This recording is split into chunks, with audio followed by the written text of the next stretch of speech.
Going to take us for battleground number 2 and see if maybe No Tomorrow has some new plans. We're going to go to Cursed Hollow, map picked by ENDEMIC. An old school for Michael Udall teams. They've picked this battleground 2 times, have played on it 3 total, sitting at 2-1.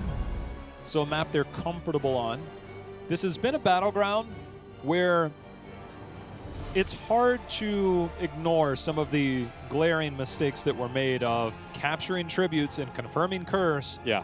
When 1 to 2 people on your team are dead and they're nowhere near respawning. That's happened in the past, almost too consistently to be ignored.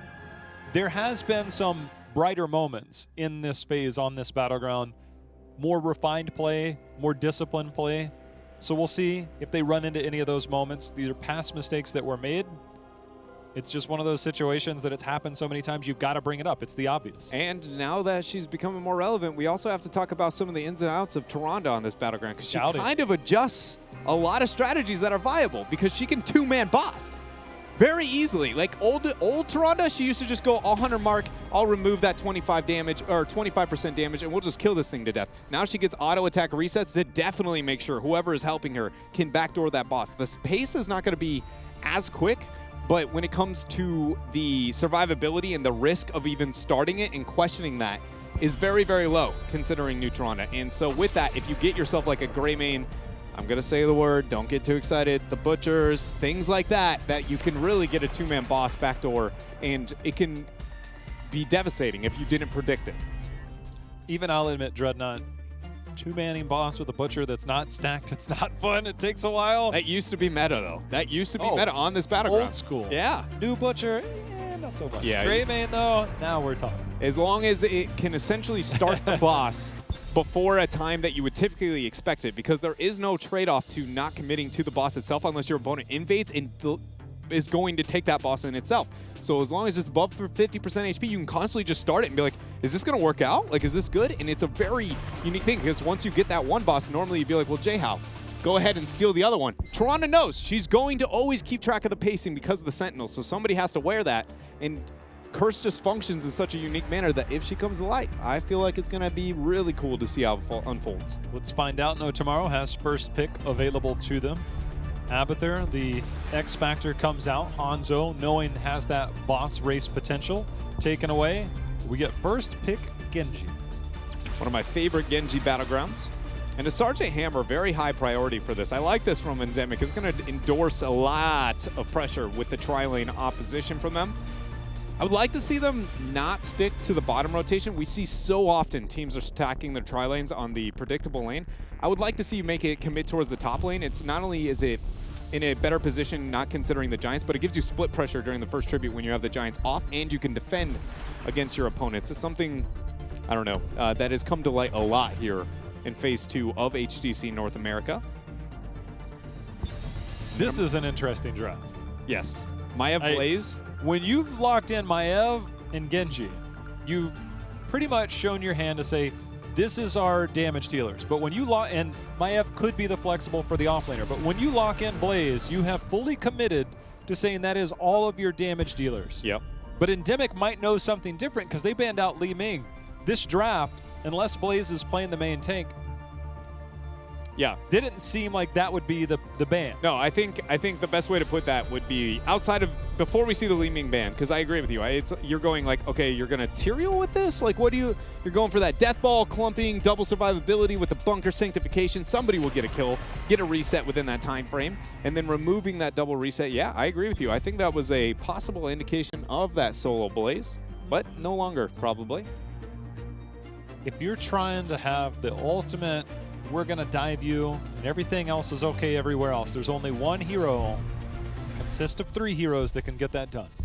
Don't talk about the Vikings like that. No Tomorrow, when Jason was on their team in Phase 1, they had like an 8-minute, maybe 7-minute cursed game they ran with a Vikings comp. I think it had an Illidan though. There's no Illidan here. Tyrael coming out from ENDEMIC this game as well. Not available for No Tomorrow. If that was ever a part of the game plan, I can't help but feel like that ban on the Li Ming and then the pickup of that really removes that death ball strategy that would have been acceptable within Curse. It's one of the few battlegrounds I think that playstyle can really work even internationally. Wait. We got to bring this back, guys. This is not this is not reworked Brightwing. This is the Brightwing. Like Akaface, I get it, man. I know you love that little maniacal fairy dragon. There's only one thing coming here, Dreadnought. It takes me back to last year's BlizzCon. Brightwing bomb, boys. Kaboom, laddie! Any of those heroes can be going in, most likely the Genji. And the Arthas pickup. This is old school Cursed Hollow Tyrael Arthas. It is very old school, but J-How, I've never seen a better Protect the Hammer composition in my life. That Swift Strike in with the Brightwing. Okay, for anybody at home who doesn't know what a Brightwing bomb is, we should probably explain that. You use any major gap closer with the teleport being preset out from the Brightwing. Trying to find a Genji or a Brightwing prop somewhere. I think it might be down there. Yeah. And then so what happens is, like, I'm the Genji. Yeah, I'm going to go ahead and Swift Strike through. The teleport finishes. Emerald Wind splits the rest of the team. So you're actually using those mobility to enable Emerald Wind to be as effective as possible. And it's actually a huge suppression, you know, because you can't control your hero. The closer to the center you are, the worse and longer that gets. We'll see how it unfolds here. It's going into an Arthas and a Tyrael. You mentioned the Protect the Hammer comp. So just help me out here. Yeah. Because that's post level 10. Yeah. I've got a Maiev, yep, a Genji, yep, a Muradin, and a Brightwing. Okay. How's the wave clear on those 4 heroes? Not existing, actually.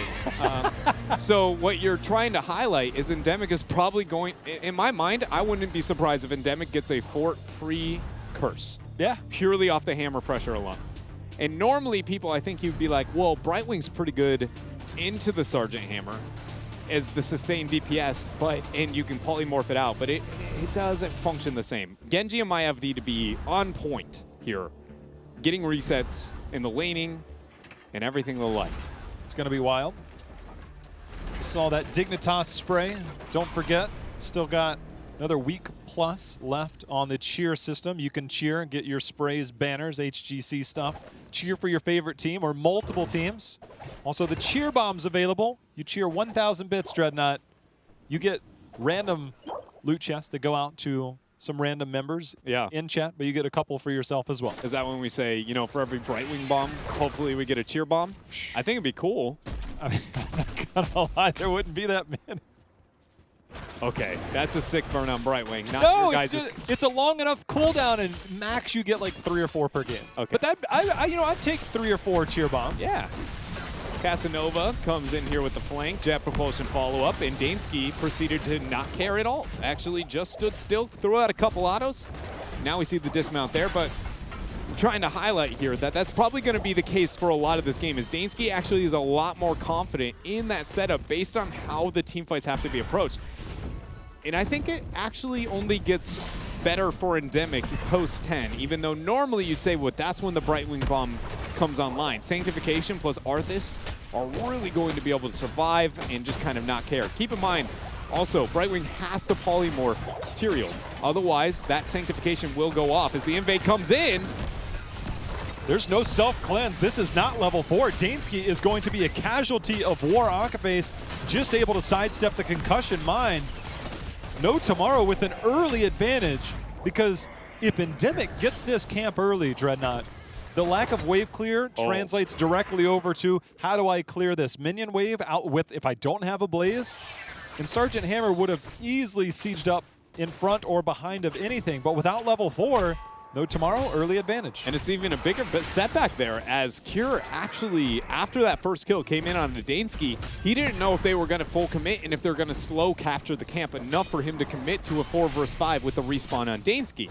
So he half rotates up to the night camp and then sacrificed any advantage experience-wise he could have obtained through the minion wave on bottom. He could have denied Genji the entirety of that wave. I can't help but feel like that's one of those moments where there was no clear yes or no, but something had to be committed to, and in the end, no Tomorrow won on all fronts. If you're looking to disrupt what could potentially be coming out from your opponent, definitely one way to accomplish that. And this Genji at the bottom, he's handcuffed down here, although he gets some insane damage out on the Junkrat. The Siege Giants are here, and this is a point you brought up during the draft, is the Siege Giants will be bottom with the Tribute top. Yeah, and it's one of those moments where even though we do see ENDEMIC applying pressure to top, it's way later than I originally would have liked to see them have it, to where I guess the argument I was trying to make is a little bit void, but the offset of the Tribute towards top with the lack of wave clear is crippling here for ENDEMIC. And Jay-How, if we keep track of the first 2 Tributes, and if it finds it in a position where we can predict the third, it makes it to where ENDEMIC can really, really manipulate this battleground if they win these first 2 Tributes. Akafe straight juked any of the CC that was coming out. I was watching that mini-map and just watching that Brightwing wiggle back and forth. Juked any of that CC, was able to get some stall in. And that's allowed No Tomorrow off of that steal, off of soaking that bot lane. They give up the Tribute, but they've amassed just over a half, almost 3/4 of a level lead in this early part. All right, so here, now that we have the pause coming in from Jin, excuse me, I want to highlight what I was trying to talk about a little bit with the Sergeant Hammer map manipulation. So we had first Tribute top middle. We know next Tribute's top left, so we got bottom right for the third. So that means that top boss threat mixed with Sergeant Hammer pressure over that time frame. If I got Tribute 1 and Tribute 2 with the Giant split pressuring, that puts you in a devastating lose-lose scenario. So much so that probably 1 to 2 people, maybe 3, if you really are too concerned, just get that stall, get that delay. It's on your side of the battleground too, so it's very advantageous for you. And that's when that hammer tri-lane pressure at a different part of the battleground can be really difficult on Cursed Hollow. I think Dread points out a very good learning opportunity for those of you that don't know. The curses, the Tributes, I should say, spawn in series of 3. The first one will always be top or bottom middle, and then the second one, you can, if they're both in the top, it's basically 2 hemispheres. It's a long thing to go into, but there is a lot of material out there. I actually have a video on this. But there's a lot of material out there. It's split into a grid. There's 3 top, 3 bottom, top, bottom. There's a lot to learn there. It's just a small thing that if you want to play around that after the second Tribute, it makes it easier to determine where that third one's going to be, which is something you pointed out will be that bottom right. So it does allow different opportunities on the map to control the rotations. So that is something that if you were unaware of that, it's definitely some information you can use to your advantage in your own games. Yeah, and if you're wondering, well, what is that going to do for me, Jay-How? I just saw Cursed Hollow adjusted when it comes to the UI. I get to see where those curses go anywhere. Well, the answer is before you would have to wait till you saw this Tribute, and then you go, now we know where the third Tribute is. I know minutes in advance where my third Tribute's going to be, so I can prep this battleground into my favor. So if anything, I gained more info on the third Tribute based on that UI adjustment, and it made this even bigger advantage than it debatably used to be, you know, way back. Which, by the way, shout out to an older player that's no longer with us here at HGC currently.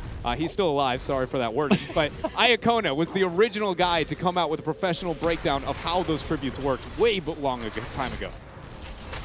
I'm curious how Garden of Terror handles that. Death Coil will get the interrupt. Tomster going in deep. Here comes Brightwing with the phase shift. We'll give that. No bomb, no 10. But the threat is real. Dreadnought getting excited, though. There is no the polymorph was not as much as a one-shot all-in I was expecting, because even though we don't have the Brightwing poly bomb, we still have the, oh man, that crowd control not coming in time. Hold on, a lot of threat on the B-Kid, too. Tomster trying to find a reset on the Dansky. Polymorph plus the tether coming through. Kira's going to be the focus. No mana. No health pots. No health. He's going to go down here, and another kill out for No Tomorrow. That's one of the more difficult aspects of Arthas is the mana management. He can be heavy on the mana. You have to manage that appropriately. Had he had the Death Coil, Alt Q, maybe kept himself alive long enough to get some extra healing. The good capitalization, No Tomorrow, also able to pick up that Tribute just barely with Akaface on that backside. And by getting that kill and getting that control, that map manipulation that we were just discussing, completely out the window. It's gone. It is now, what can No Tomorrow do with this information to set themselves up? And the answer is really not that much. They've already got it where it should be. The best situation, Brightwing on the opposite side of the battleground, and then have themselves the Giants pushing if they can. Giants are on cooldown, not going to be a choice there. One thing to keep in mind, Jay-How, I will always point this out when looking towards Brightwings, is she normally needs a teleport to make up for the forgiveness of the composition because you don't have that sustain existing around you at all points in time. Cure maybe needs that sustain around him as the Stormbolt comes through. Tether gets the kill, and things quickly falling apart here for ENDEMIC. Yeah, with that kill on level 10, No Tomorrow will easily pick this up to grab tribute number 2. This is around the time we'll see teams make a play towards the boss, potentially try that double boss. There it we'll is. see No Tomorrow start theirs. See if ENDEMIC right now should likely be on there. Yeah, they should be, but if I have a vision of 2 people on mid, I have no holy ground threat until 13 Spike's gonna hit. I actually love this play from No Tomorrow. Puts them in a position to then start the next boss and then wait for the tribute to spawn. If the tribute spawns, then back out.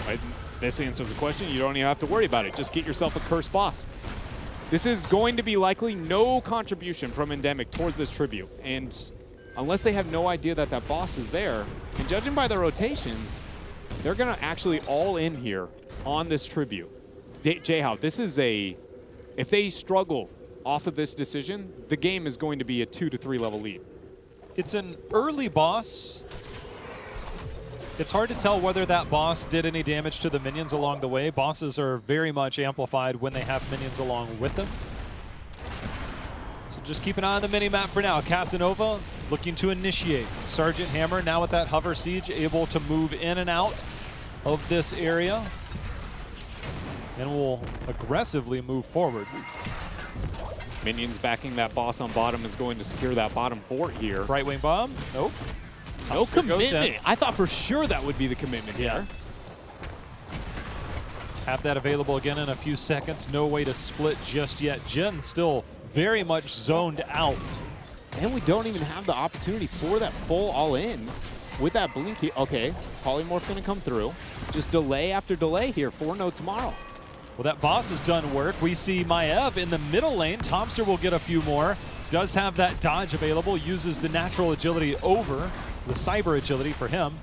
Tomster just had to X strike out, else he would have died. Maev taking down that mid fort will net them some more experience to get them closer to 13. The boss has been cleared out, but Maev will move through vision, which shows that to ENDEMIC and move towards that bot lane to maybe take down a keep tower. But this is worth so much for No Tomorrow. That was a brilliant rotation from them. This pressure on bottom for Jay Shrite is worth a lot more for them, and it also enables that win condition that much more when looking at the later stages of the boss. We talked about the early bosses not being that threatening and the minions being able to enable it. That's insane. Yeah, another way to look at this too, since the removal of the 3rd turret, a front wall is more valuable when you have a boss than it used to be, because it used to be you break the first threshold, 2 turrets hit on top of it, then you go to the fort and you have the fort plus another turret. Now, all of that exists within the fort itself, removing some of the opportunities there. This is very crucial to note, that no matter how the next tribute plays out, if No Tomorrow can keep their players alive, the boss is 2.5 minutes away. In 2.5 minutes, No Tomorrow can be threatening 16, and ENDEMIC won't be close to 16, which means that that boss can now be picked up by No Tomorrow. And since that lane got so much value, can then threaten keep, and then that win condition potentially if they get a kill or 2 behind that. So No Tomorrow, if they play their cards right, can be in a very advantageous position in the next few minutes. For now, we have to consider the curse, which is available here for either team that grabs this. Giants on bottom are going to be a problem for No Tomorrow. If they end up getting this curse, they're going for just Junkrat. Picked up. Yeah, they're going for the kill on a Junkrat. Here we see, do we see Akaface teleporting? Nope, Mike Udall got sniff of that. Doesn't want to deal with it. Akaface starts the channel, interrupt with the Haraji Cube. Cure is going to be the focus as Tomster comes in with that switch strike. Another interrupt there with the Napalm, a very good interrupting tool for ENDEMIC. Eldruins, that's the next. Next is going to be Napalm. There it is. Just outside of the range, the dot on that. Beacon will have to come in again. The Roderick Cube, they continue to cycle. Not sure how much is left of that camp mid, but it is something to consider over time. The hard part for No Tomorrow is getting any type of Brightwing bomb. Those towers are still a threat to do damage. Kieran team, armies pop, see if they get aggressive and move forward here, looking for a fight. They are looking for the fight. Big Impact's actually going to start the channel. Jay Shrite gets that interrupt there, not wanting to go in. No Warden's Cage, only Containment Disc available there. Giants still pressuring on bottom. Dansky's going to be the focus. Sanctification coming out from B-Kid. Riptire is going to be used here by Mike Udall. Blown up onto the bunker as Jin and Casanova escape. We see the Containment Disc. Here comes the Brightwing in. Polymorph afterwards onto Arthas. Tether landing onto 2. Now B-Kid's going to be dropped back in. But Dansky on that Sergeant Hammer just wailing away, not worried about a thing, Jay-Hao. Yeah, and that bottom lane has those Siege Giants pressing. Could inevitably get 13 through some experience through structures and that trickle down that comes in. Akaface all for naught as he continues to try and channel. And the interrupt tools on the side of Endemic. Those should be dealt with momentarily, but another wave coming in. Brightwing, Hearthing. Teleporting back. But no setup. I mean, without the commitment, hold on here, Cure. Oh my goodness. There it is. That's what they were looking for. I can't believe that it came out that quick and that clean. But the combination there between the Tether, the Polymorph, almost a tribute interrupt there by Dansky. But he is very low on mana. He's going to have to go back and tap if he wants to be able to get a couple more of those napalms out. Well, just the Junkrat poke. Somebody has to wear those grenades. That's been the only thing that's delayed the last few as another one comes through. Teleport out from Akaface now, not wanting to deal with that. Combo goes through, 3-man Jet Propulsion, 2-man Switch Strike. Dansky falling low, the bunker over the wall. No Tomorrow just lit up Endemic there with that dive. Jay-Hao, that was beautiful. That was ridiculous. Ooh, see if they make a play on the boss here. They have a 2-man advantage for a long period of time. If they're going to do that, they need to stall that cap a little longer. So we can see they have turned their full attention towards this boss. Concussion Mine is there. I can't imagine Endemic takes this, or at least Jay-Hao, tries Holy to Ground take is it. here.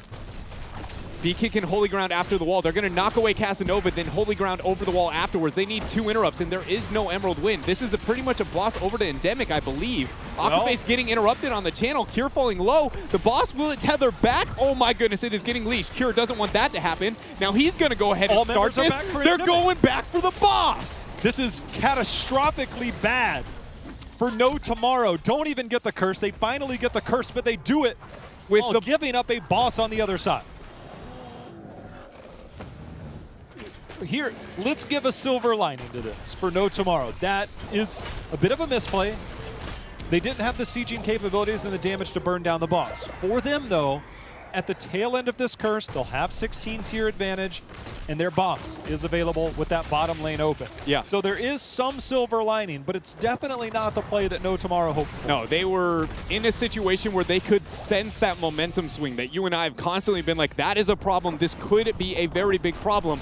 But then when they overextend a little bit too much, Endemic having great punishment over that top boss, but No Tomorrow not letting up the gas. As you said, though they do have the curse against them, they have the curse itself, they've got the boss pushing away, they're the ones finding kills and are still in control of this game. I'm not 100% sure on this push here. There's only a few seconds left, unless they're looking to just play around that 16 talent tier advantage and get the keep down and then go out. Yeah, this is... It's just sieging and timing are not in their favor. And B-Kick can dismount and provide smite to the rest of the team. This is one of the biggest advantages of having a Tyrael on your team. Also one of the biggest downsides of having a Sergeant Hammer on your team. Not as good of chase capability, so maybe part of the reason we see a little bit of patience here. But now we'll find out what happens here when it comes to the boss play. Oh, they're coming to defend. Michael Udall on that Junkrat is concussion mining over and over and over, getting close enough here. They have the Holy Ground you mentioned before, so they might look for a fight. Casanova in the anchor position. He'll hold for now. They have to containment disc the Holy Ground or the Sanctification. It's on him. Falling low. There's a containment disc. It's onto the Tyrael. Oh, look at that X-Strike on the back line. Polymorph, or excuse me, Cleanse going to be used and Big Impact actually surviving. There's the Sanctification as the rest of Endemic is a bit split. B-Kid trying to give the smite for the escape. Cure is the focus, but the Holy Ground and the Scroll of Sealing stop No Tomorrow's advance. And Jay-Hao, that window of the 16 talent tier advantage is being won by Endemic here as they're now recovering only 3/4 of a level behind. Boss attempt number 3 here for No Tomorrow. They should get it, and Endemic is making the appropriate call to use the Siege Giants to defend. They're also using the Arthas to clear the minions. It feels though, No Tomorrow, 15 seconds left on that curse. They committed to the keep. Had they just backed out because Arthas was still dead, they would have had time advantage, a numbers advantage, and then could siege up and take that bottom keep and then play the long game, that 5-minute boss rotation, and then try to end the game with that one. But if not, you have that 5-minute window down the road, the 20-tier advantage.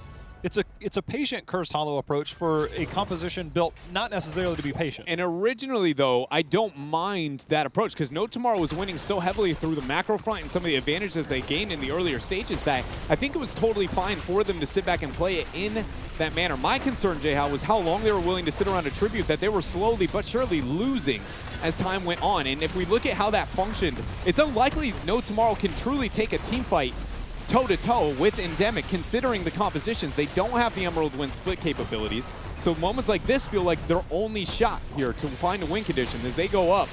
Will they push here towards the core? One self-cleanses down the boss, under 50% and falling. We've seen moments like this before with that boss. It's way too early to siege up on this. No Tomorrow will take their spoils. They will walk away. They'll look to grab another boss potentially down the road and then use that as their win condition. Wait a minute, though. Mikey Doll getting caught out. There's a tether. The polymorph comes in. They have to get this kill. Mikey Doll able to make it to the holy ground. There's the sanctification. Scrollless Ceiling is going to lock down one. Look at that Lornado value coming out from Big Impact there. Containment Disc onto Cure. He is isolated. Polymorph goes down as we see Icebound Fortitude and Army of the Dead use. Bunker Focus will be here from Endemic as the Knights move in. Switch Strike there. Will he find a reset? Dateski!